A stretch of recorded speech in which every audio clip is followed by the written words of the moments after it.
Movie start होती है और हमें एक फैमिली दिखाई जाती है जिसमें एक आदमी एंडी, उसकी वाइफ और उसकी बेटी ज़ॉम्बीज़ अटैक के बाद एक हाउस बोट में सेफली रह रहे होते हैं। एक दिन एंडी हाउस बोट चला रहा होता है तो वह नदी के किनारे दो बच्चों को खेलता हुआ देखता है।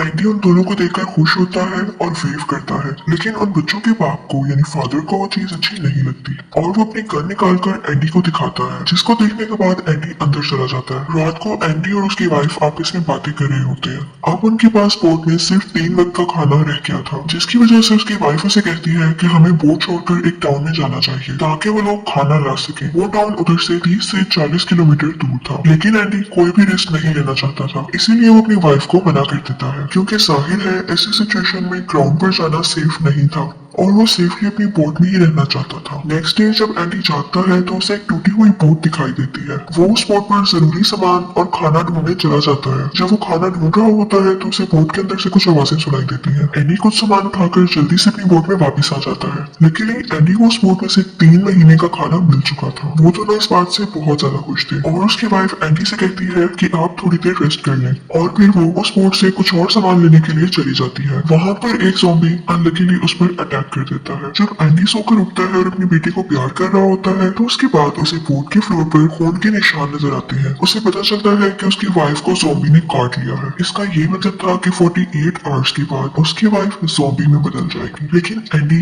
को इस बात पर यकीन नहीं आ रहा था। वो बहुत परेशान हो जाता है। वो अभी भी ये सोच रहा था कि उसकी वाइफ ठीक हो सकती है। इसी वजह से वो अपनी वाइफ और बेटी के साथ बोट छोड़कर जमीन पर यानी ग्राउंड पर आ जाता है ताकि वो अपनी वाइफ को हॉस्पिटल लेके जा सके। थोड़ा आगे जाते ही उनको रास्ते में एक कार नजर आती है। जब एंडी कार में फ्यूल डाल रहा होता है तो एक ज़ॉम्बी वहां पर आ जाता है। एंडी उसको फौरन से देख लेता है और कार लेकर वहां से निकल जाता है। कुछ देर बाद उसकी वाइफ कार रुकने पर कार से उतरती है कि वो अपनी छोटी बेटी का डायपर चेंज कर सके, लेकिन वहीं पर उसकी तबीयत बहुत ज्यादा खराब हो जाती है और वो जमीन पर गिर जाती है। जब उसको होश आता है तो एंडी से कहती है कि वो उसको यहीं पर छोड़कर चला जाए और चिल्लाने लगती है क्योंकि उसे ये डर था कि वो जल्द ही ज़ॉम्बी में बदल जाएगी और वो एंडी और अपनी छोटी बेटी को इन्फेक्टेड कर देगी।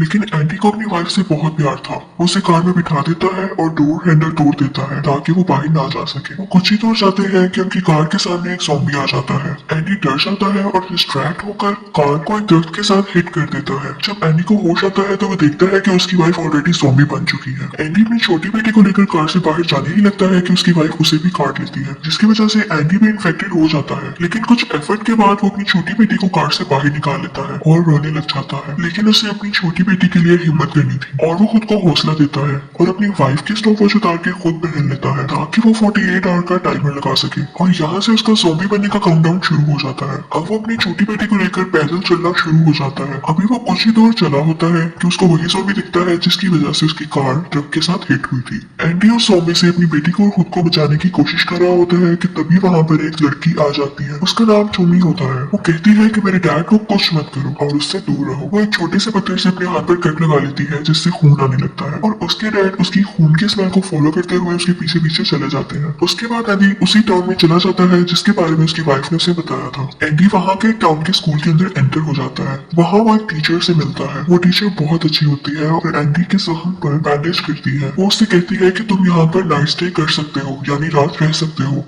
एंडी सोचता है कि वो अपनी छोटी बेटी को उसके पास रखवा देगा ताकि वो सेफ रह सके, लेकिन उस टीचर को कैंसर था और वो भी ज्यादा देर तक जिंदा नहीं रह सकती थी। ये देखते हुए एंडी अपना प्लान कैंसिल कर देता है। दूसरी तरफ टोमी की मॉम को दिखाया जाता है जो कि अपने कबीले के दूसरे लोगों के साथ ज़ॉम्बी पर अटैक कर रही होती है ताकि उन ज़ॉम्बीज़ को मार के इस एरिया को क्लियर किया जा सके। साथ ही साथ वो अपनी बेटी टोमी को भी ढूंढ रही होती है। इनफैक्ट टोमी अपनी डैड से बहुत प्यार करती थी। बेशक उसके डैड अब ज़ॉम्बी बन चुके थे, लेकिन फिर भी वो अपने डैड से दूर नहीं जाना चाहती थी। इसीलिए उसने जमीन में जगह खोदी हुई थी जिसके अंदर उसने अपने डैड को रखा हुआ था और अपने डैड का ख्याल रखती थी ताकि उसकी मॉम या कबीले वाले उसके डैड को कहीं मार ना दें, और इसलिए वो अपनी मॉम से छुपकर अकेली रह रही थी। दूसरी तरफ वहाँ पर एंडी को दिखाया जाता है जिसकी तबीयत रात में बहुत ज्यादा खराब हो रही थी। उसको खून की उल्टी आ रही थी और वो बेहोश हो रहा था। सुबह जब उसकी आंख खुलती है तो वो देखता है कि उसके पास सिर्फ 32 घंटे बाकी बचे हैं। इसके बाद एंडी अपनी बेटी को लेकर वहाँ से निकल जाता है। वो भी कुछ ही दूर चला होगा कि उसे कार नजर आती है। जैसे ही वो उस कार के पास जाता है तो सामने से एक आदमी उस पर फायर कर देता है, लेकिन वो फायर इनफेक्ट एंडी के पीछे आने वाले एक ज़ॉम्बी को मारने के लिए होता है। वो आदमी कहता है कि तुम मेरी हेल्प करो, क्योंकि उस आदमी का पाँव एक टैंक के नीचे आया हुआ था।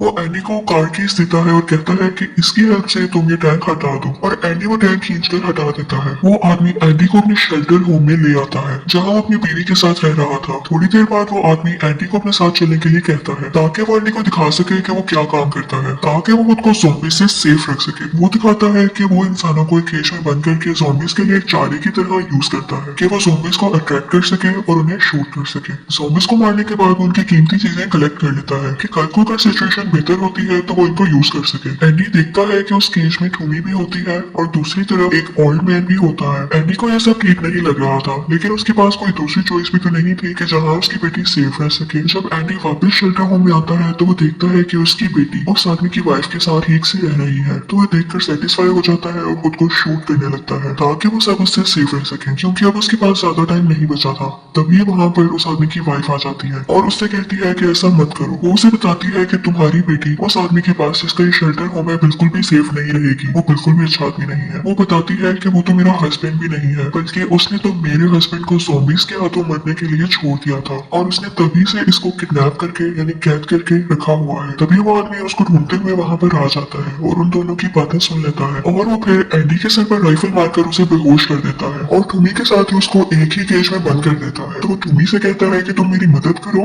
और हम दोनों मिलकर यहाँ से भाग सकते हैं। एंडी एक रस्सी के साथ एक गोश्त का टुकड़ा बांधता है और उसे ज़ॉम्बीज की तरफ फेंक देता है। जब ज़ॉम्बी उस रस्सी को खींचते हैं तो केज का दरवाजा थोड़ा सा खुल जाता है और वो लोग वहां से निकलकर उस शेल्टर में वापस चले जाते हैं। वहां से वो लोग उस लड़की को और अपनी छोटी बेटी को लेकर भाग जाते हैं, लेकिन तभी उस शेल्टर होम से वो आदमी जाग जाता है और उन लोगों को गोली मारने की कोशिश करता है। इस वजह से उस लड़की को, जिसको वो आदमी अपनी वाइफ कहता था, गोली लग जाती है और वो वहीं पर मर जाती है। उसके बाद वो दोनों वहां से भागकर एक जगह पर जाकर छुप जाते हैं। अगली सुबह एंडी और टॉमी आपस में बातचीत कर रहे होते हैं। एंडी टॉमी को समझाता है कि उसके फादर अब कभी भी ठीक नहीं हो सकते, क्योंकि वो ज़ॉम्बी बन चुके हैं। ये सुनने के बाद टॉमी जल्दी से भागकर एक दरख्त के पास चली जाती है, जहाँ लास्ट टाइम वो अपने डैड को बांध कर गई थी। लेकिन वो देखती है कि उसकी मॉम ने उसके डैड को मारकर उसी दरख्त के अंदर बंद कर दिया है। ये देखते ही टॉमी रोने लगती है और पत्थर से अपने सर पर हिट करने लगती है। इसके बाद एंडी वहां से जाने लगता है, क्योंकि उसके पास बिल्कुल भी टाइम नहीं होता और उसको ज़ॉम्बी में बदलने से पहले अपनी छोटी बेटी को किसी सेफ जगह पर पहुंचाना था, किसी ऐसे इंसान के पास कि उसके मर जाने के बाद उसकी बेटी का ख्याल रख सके। कुछ ही देर बाद टॉमी को उस छोटी बेटी के रोने की आवाज सुनाई देती है। वो जाकर देखती है तो एंडी बेहोश हुआ होता है। जब एंडी को होश आता है तो वो सोचता है कि वो उस फैमिली के पास चला जाए जिसको उसने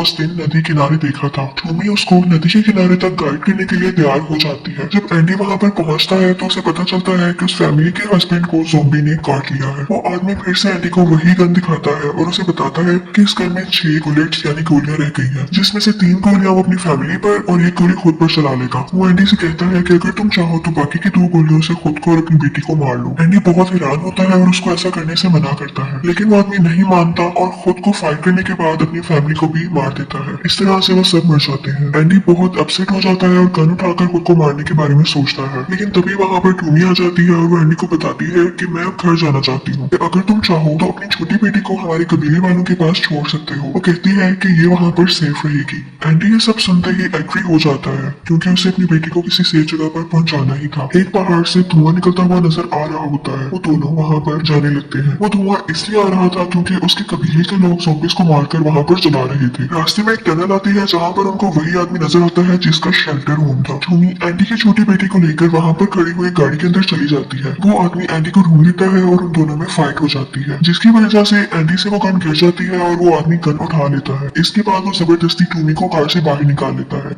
उसकी वजह से टॉमी के सर पर चोट लग जाती है। जब एंडी को होश आता है तो वो उठकर आ रहा होता है तो देखता है कि उस आदमी की गोद में उसकी छोटी बेटी है। वो उस छोटी बेटी को मारने लगता है, लेकिन तभी एंडी उससे रिक्वेस्ट करता है तो वो उसकी बेटी उसे वापस दे देता है। इसके बाद एंडी रोसी को यानी अपनी छोटी बेटी को और टॉमी को लेकर वहाँ से निकल जाता है। टॉमी को सर पर चोट लगी हुई थी, जिसकी वजह से वो ठीक से चल नहीं पा रही थी। यहाँ पर एंडी को पता चल गया था कि अब उसके पास ज्यादा टाइम नहीं है। थोड़ा आगे चलते ही एंडी की तबीयत और ज्यादा खराब होने लगती है और जल्दी वो ज़ॉम्बी में बदलने वाला था। इसी टाइम एंडी एक गोश्त के टुकड़े को देखता है, जिसके बाद वो टूमी से कहता है कि तुम मेरी बेटी का ख्याल रखना, और आखिरी बार के लिए अपनी छोटी बेटी को प्यार करता है। ये सीन बहुत ही ज्यादा सैड है। इसके बाद एंडी को उस गोश्त के टुकड़े को देखकर एक प्लान आता है और वो स्टिक के आगे उस एक गोश्त के टुकड़े को बांध देता है। दूसरी तरफ टूमी की मॉम को और उसके कबीले के लोगों को दिखाया जाता है। वो ज़ॉम्बीज़ को मारकर अभी जा ही रहे होते हैं कि तभी वो लोग टूमी को उस छोटी बच्ची के साथ आते हुए देखते हैं, और वो दोनों एंडी की बैग पर थी। टूमी उसको उसी स्टिक के साथ जिस पर गोश्त का टुकड़ा लगा हुआ था गाइड करते हुए वहां पर लेकर आई थी। उसके पहुंचने के बाद टूमी के कबीले वाले एंडी को मारने ही लगते हैं कि टूमी उन्हें रोक देती है और एंडी की वाइफ की परफ्यूम निकालकर वहां स्प्रे कर देती है, ताकि एंडी लास्ट टाइम के लिए अपनी फैमिली को मिस कर सके और फील कर सके। इसके बाद वो एंडी को मार देते हैं। फिर दिखाया जाता है कि उस छोटी बच्ची के पेट पर एंडी का मैसेज लिखा होता है। उसने उसके पेट पर व्हाइट पेंट से थैंक यू लिखा हुआ था। उसके बाद वो लोग एंडी को वैसे ही उस दरख्त के अंदर छुपा देते हैं जिस तरह से टूमी के फादर को किया था, ताकि इन्फेक्शन और ना फैल सके। और फाइनली उस छोटी बच्ची को रहने के लिए एक सेफ जगह और फैमिली मिल गई थी। आई होप आपको ये वीडियो अच्छी लगी होगी। Thank you for watching.